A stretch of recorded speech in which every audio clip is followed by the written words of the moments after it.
Welcome back. This video we're going to be talking about some projects I have that will be coming up in the future.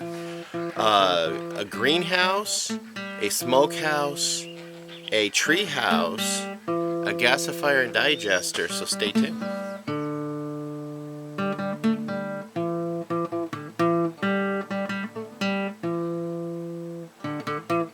Welcome back to Pine Meadows Hobby Farm. I'm your host, Jerry Hansen. Today I'm going to be putting together a little video and just showing you the dark side of my house. This is the part that my wife does not want me to show because she feels a little embarrassed. I don't know why she feels embarrassed. I'm the one that kind of made this collection. So I'll show you guys what I'm talking about. Welcome to the dark side.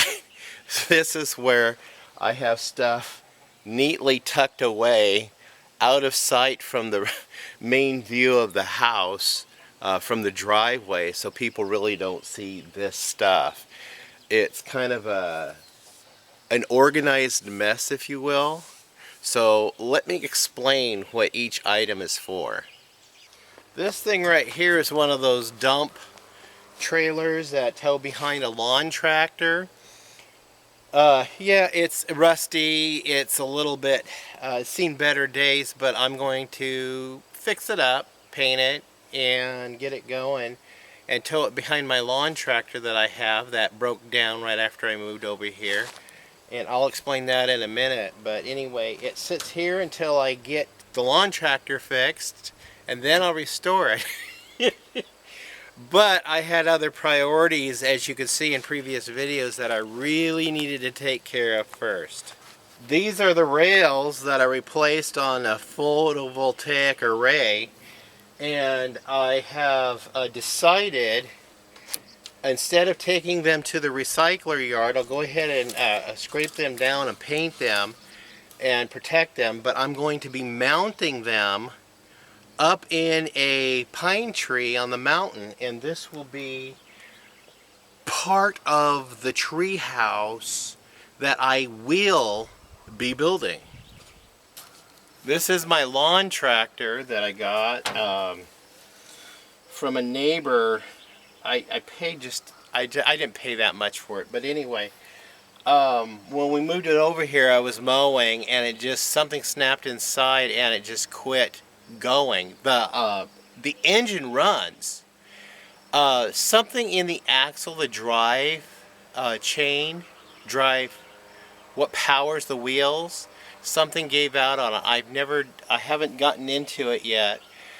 Like I said, I've been too busy with other things, and I really haven't had a use for a lawn tractor because there's not much to mow around here. I can attack it with a weed eater and get the job done in a day.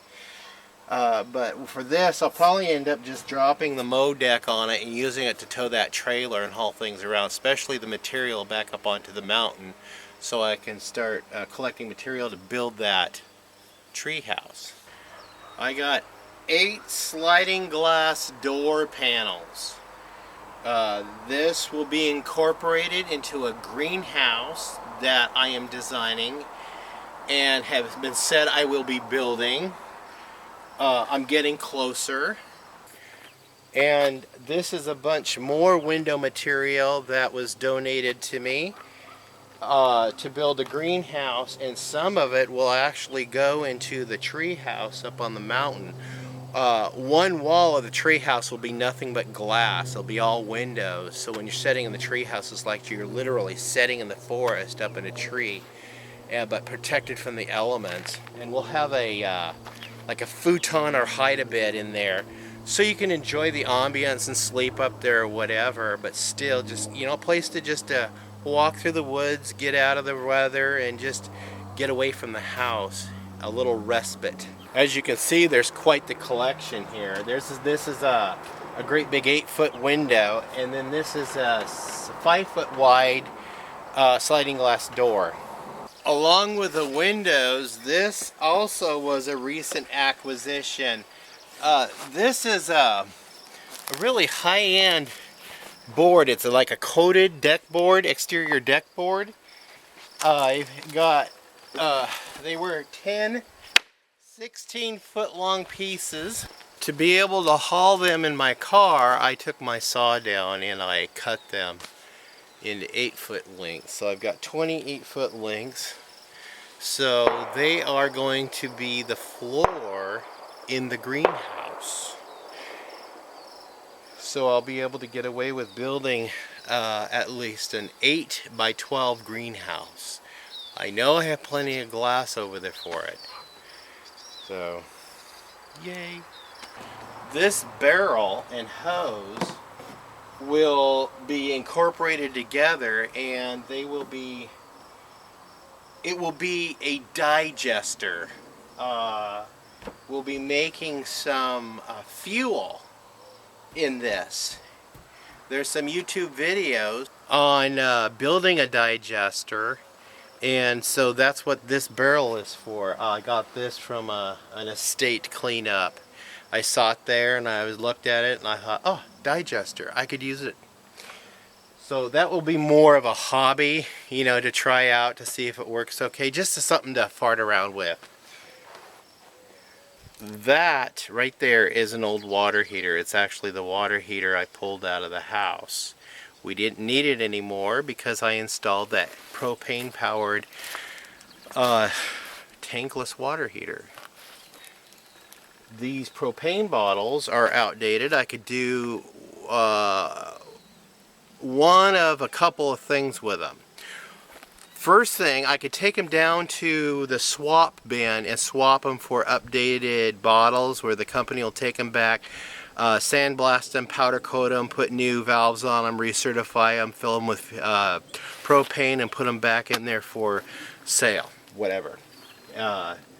The reason why I did get them is because I thought they are perfect containers to be able to make a home gasifier, which brings me back to that water heater. That water heater, the inside of that water heater is a great big huge tank, and I could utilize that tank as the main combustion chamber, modified of course, to be able to use as part of the gasifier.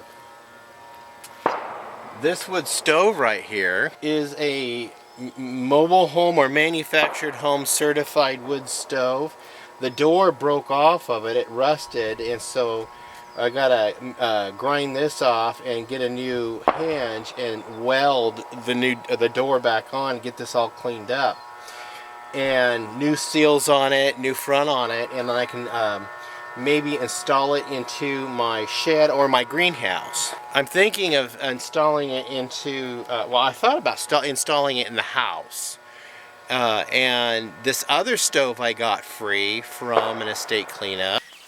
And this stove is one that I might be, I'm most likely going to be placing this in the greenhouse and baking a fire in it during the winter months so I can create some kind of a heat in the greenhouse to be able to grow some plants throughout the winter.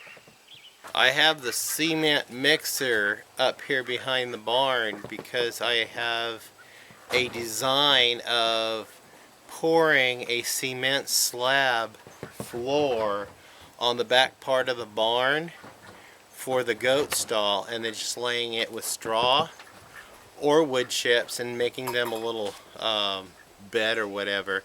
Make it easier to clean. And I know goats, most people I see on YouTube, they just build a little elevated wooden platform, and the goats just love to sleep on that.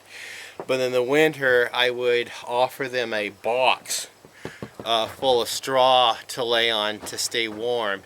And my barn is it's pretty insulated because as you've seen in a previous video, I went and lined it with flooring material on the roof, on the ceiling and the walls, because I mean it makes sense, because flooring is ready, durable to handle foot traffic, water spills, whatever, so it'll be able to handle whatever that happens on the walls in there, so it'll be easy to clean.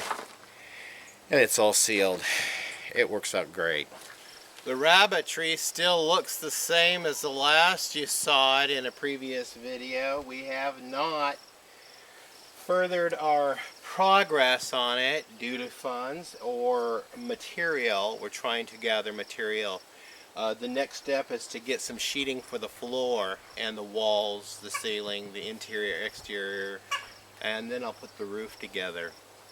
There's the roofing material for the rabbit tree. It came off of a building that was 8 by 12. So I want to thank you guys for joining me on this little video and allowing me to share with you the future videos that I'll be providing as I get time to the time and the funds together to be able to pull this off. I'm your host, Jerry Hansen, here at Pine Meadows Hobby Farm. Please subscribe, give me a thumbs up, leave a comment, and please share my videos. That helps us out a lot here. It actually releases some funds from Google to be able to make the purchases I need to do the projects I would like to do to produce the videos for you guys to see how I'm doing those. So stay tuned for more videos. I'll see you in another one. Bye-bye.